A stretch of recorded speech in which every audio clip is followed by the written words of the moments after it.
2 million square kilometers and a mere 24,000 souls.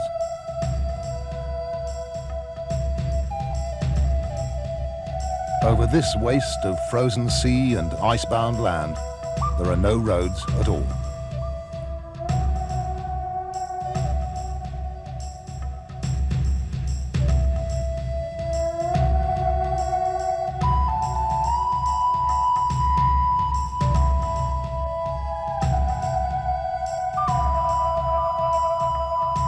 It's more than 4,000 years since the first humans crossed from Asia to occupy what's now the Canadian Arctic.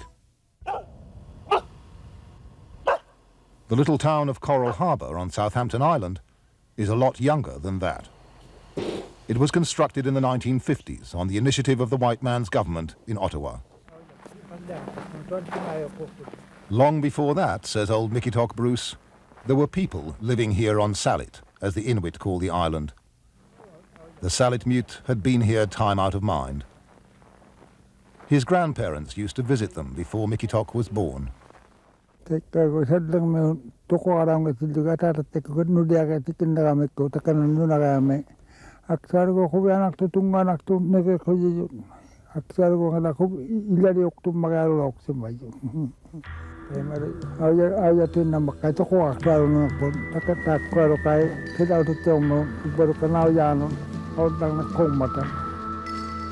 the year 1902, a Scottish whaling ship, the Active, overwintered on the shores of Southampton Island. From a crew member, the Sallitmut contracted a virulent form of gastroenteritis. Within months, all but one woman and 3 children were dead. Since then, plenty more Inuit have died. These days it falls to Constable Vic Steinhammer of the Royal Canadian Mounted Police to enforce the law in Coral Harbour. He's an amiable fellow. You can't imagine him doing what the Mounties did 30 years ago, shooting the Inuits' dog teams to stop them returning to their nomadic ways. It was done for the best of motives, of course. How else could schools and health services and welfare checks be brought to the Stone Age Inuit? All too often, drink and drugs and despair were imported too. Though Coral Harbour, says Constable Steinhammer, is a policeman's paradise compared to many Inuit settlements. Very good leaders. They've chosen to make this a dry community, a prohibited community for liquor, and that eliminates so many social problems that the police usually have to deal with. So what sorts of problems did you have in the last place you worked? The last place, lots of violence, a lot of complaints regarding violence, neglect, lots of child neglect with the parents. That was just such a common occurrence. Have you any idea why that is? I suppose it could be the isolation, the mere fact that down south, you never experience isolation like this. You know, there's no way out other than by air. Of course, that isn't strictly true. If you're taking a weekend to hunt for caribou, you can be out on the sea ice beyond Coral Harbour in 5 minutes.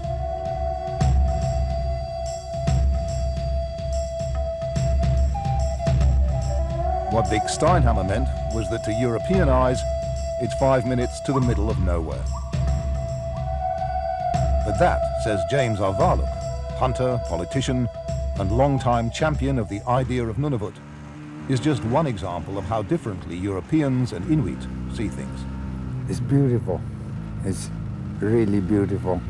It's water, it's food, it's the land, it's a beauty, peace. Peace where you become part of it rather than trying to fit in between the houses. The Inuit, says James, are used to isolation. This empty landscape holds no terrors for them. It was when they were forced into settled communities that so many of them lost their way. James himself was born in a nomadic hunting camp. His father moved into a township only reluctantly.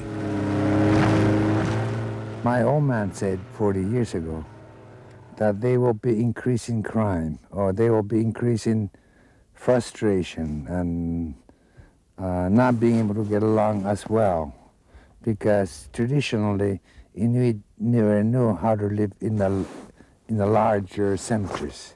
They are not equipped for that. What's that, James? Caribou soup. It's one of the last weekend hunting trips James Arvalok will be making in a while. Next week, he heads for Iqaluit, the capital of Nunavut, to take up his duties as Coral Harbour's member in the new assembly and the territory's first Minister of Education. Meanwhile, he's got his hands full educating me. What is this? This is walrus aged meat. It doesn't freeze hard because it's aged. How old is it? It aged to a month. Mature walrus meat. Can I Yeah. try a bit? Right. Thanks. First time for everything. Got a really rich taste, this. Yeah, very rich. It's not as rich or as strong as blue cheese. Oh, well, I'm more used to blue cheese, I suppose. No. The creation of Nunavut was the outcome of a 20-year struggle. And for Inuit leaders like James Arvalok, the fulfillment of a lifelong dream. It was not really a dream. It's more of a necessity. Became a necessity to say to look back in the about the past and say, look, something is very wrong here. People in their own home are being alienated. They're being run through colonial rules. You know, if you have to be ruled on a daily basis on your own land, you know, without any constitutional relationship, then... Ruled by the police, effectively. Yeah, exactly. Ruled by the police. That's a view that almost everyone in Nunavut now accepts, whether they're Inuit out on the land, or whether, like the editor of Nunavut's leading newspaper, they're a European in an office in Iqaluit. I mean, if you're familiar with the history of Nunavut over the past 40 to 50 years, you'll know that that the Inuit have been subjected to rapid, unrelenting change that has come from the south that has totally turned their life upside down. And of course, all of these changes, many of them well-intentioned, ended up creating a bureaucracy that the Inuit themselves have always found very, very oppressive. Way back in the early 1970s, the Inuit filed a claim to native title over the whole vast expanse of the Canadian Arctic north of the tree line. And the federal courts accepted that it had validity. Ever since, the Inuit have been negotiating the terms on which they'd agree to the extinguishment of their native title claim. One of their first demands was the right to harvest the wildlife across all 2 million square kilometers of tundra, strait, and ocean.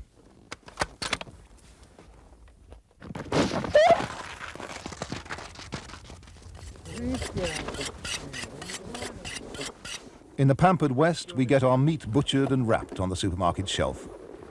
But for the Inuit, says Arvalok, hunting is both an economic and a cultural necessity. In reality, very, very few can actually afford to keep themselves going from the store only. It's very expensive. It's not fresh. Everything is shipped in by barge, and you still eat it 9 months later. In order to have some fresh meat for your family, this is the way to go get it. From the cultural standpoint, it's in your root, it's in your history. This is how you manage, because you're not a farmer or cattleman. Right at the end, yeah. Inuit organizations now control the management of wildlife in Nunavut. Each community has strict quotas for the rarer species, like polar bear. But the caribou population on Southampton Island is already too big, James told me.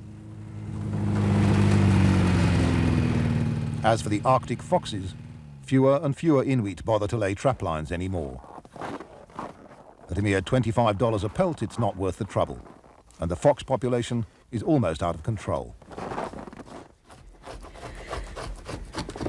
Meanwhile, back in Coral Harbour, Kanayok Bruce is spending the morning dressing fox pelts to be made into gloves and the trimmings for parka hoods. But fewer and fewer young Inuit want to learn the old skills, she says.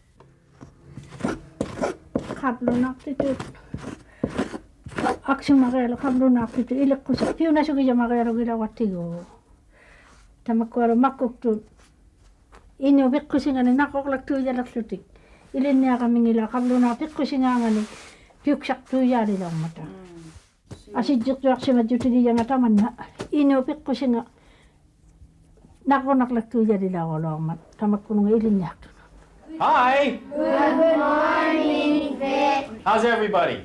Good. Well, thanks for letting me come Vic back. Steinhammer spends at least an hour a week in the Coral Harbour Primary School, assiduously playing the role of the friendly neighbourhood cop. This is a bulletproof vest. It will stop most bullets from going through. Okay. I brought my handcuffs, so I can handcuff a few of you if you want. Right now, it's innocent fun. Now you're caught. But in a few years, these young Inuit will be facing a harsh economic reality which will be much harder to escape. Oh, no.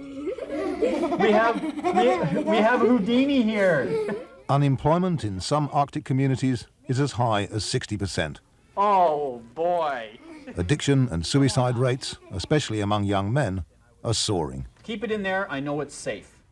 They're intractable social problems. You always have to be safe around But guns. many Inuit expect the new government in Nunavut, somehow, to come up with solutions. All righty. You're going to see a group of 19 MLAs who have all the weight of the world on their shoulders right now because no one knows what the expectations are more than they do. And they will be working round the clock to meet those expectations.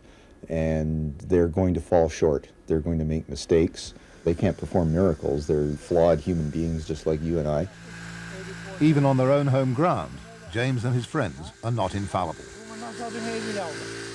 It was the end of our first day on the hunting trip. The temperature was plummeting, the fog was closing in. In this featureless wilderness, the map was of little help. For another 5 hours, we roamed in circles through the foggy darkness. There are those who fear that the new government of Nunavut may soon find itself just as lost.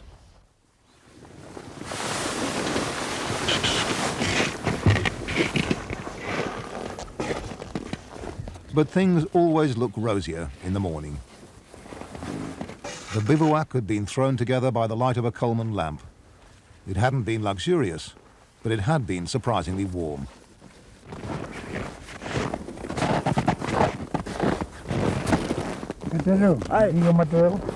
Not as warm, James Arveluk assured me, as the igloo that one of his hunting companions had made for himself in the night.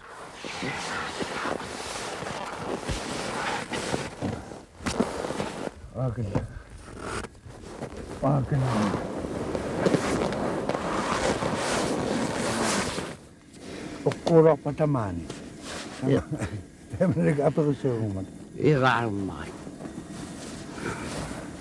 Se voi ollekin taako unnaumillaan.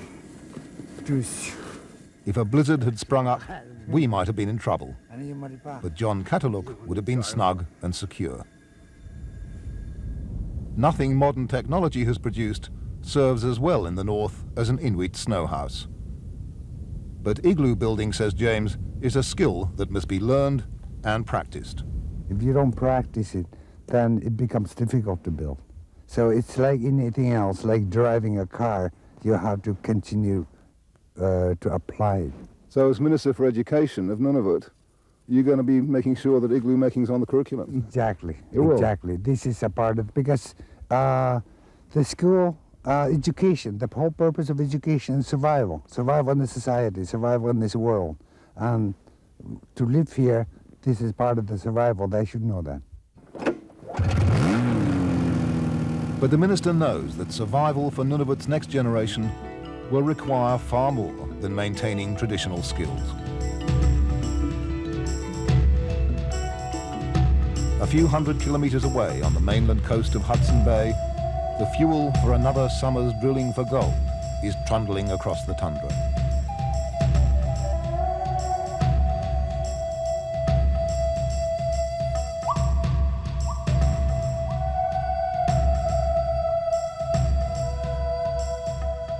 Time's running short.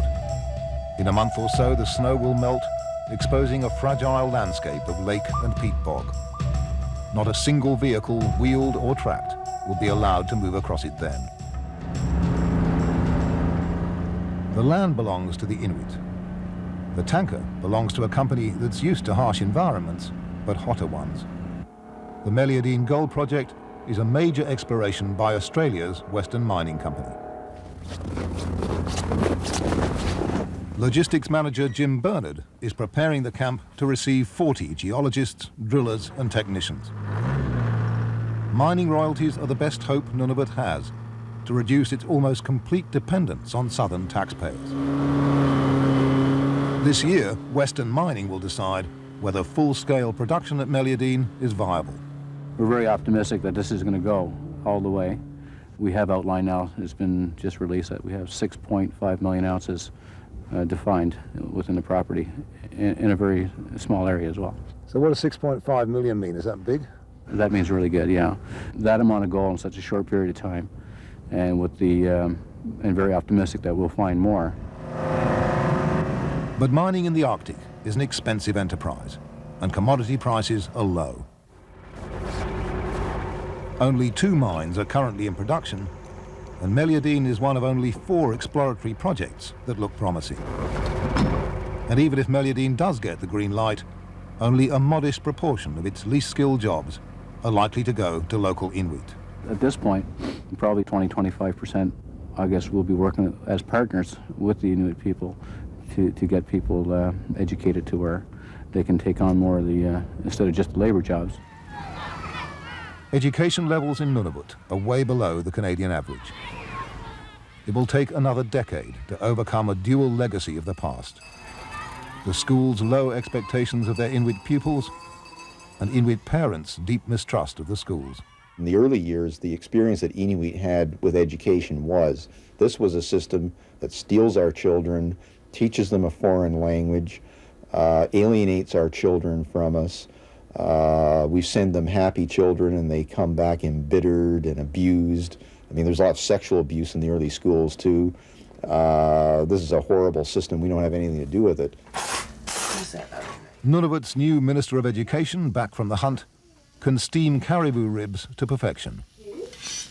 But his recipe for lifting the educational performance of his people is vague to the point of blandness. I like to see Nunavut having more serious attitude towards education and make the children and teenagers to feel, I don't care who anybody says, I'm going to get myself educated because I want to go somewhere. James Arvaluk seems to hope that he can lead by a mixture of rhetoric and example. He and his wife Marion have 2 children themselves, 18-month-old twins, Apik and Nuke. But though his family life now in the grog-free haven of Coral Harbour seems exemplary, James's past is well known in Nunavut.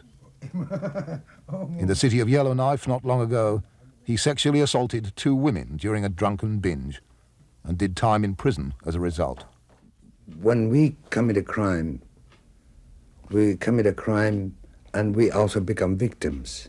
Frustration, alcoholism, unemployment, alienation. Being in your own home but not being able to control your own life. Ultimately, your own society. You are speaking to some extent from personal experience, yes. I was in that situation. And I refuse to be defeated or be a victim of imported problems that I recognize it to be. Then instead of blaming it, I said, look, I will make my own life change. I will rise again to use my experience to make improvement for other people. But not everyone in Coral Harbour feels it's right that a man with James Avaluk's past should be going to Iqaluit to represent them. And many in Iqaluit feel he's quite the wrong man to be the territory's first Minister for Education. I think it was premature for him to have been given that appointment. Now, he was elected by his constituents. That's fair enough. They have a right to be represented by who they wish. However, in electing him to the cabinet and also giving him the education portfolio, which is the largest in terms of budget and has the largest number of employees, and also obviously has an enormous impact on young people. I think at this point in our history it sends the wrong signal. For James Avaluk and for Nunavut, the past has been difficult and the future won't be easy. But just to have got this far is a feat that's well worth celebrating.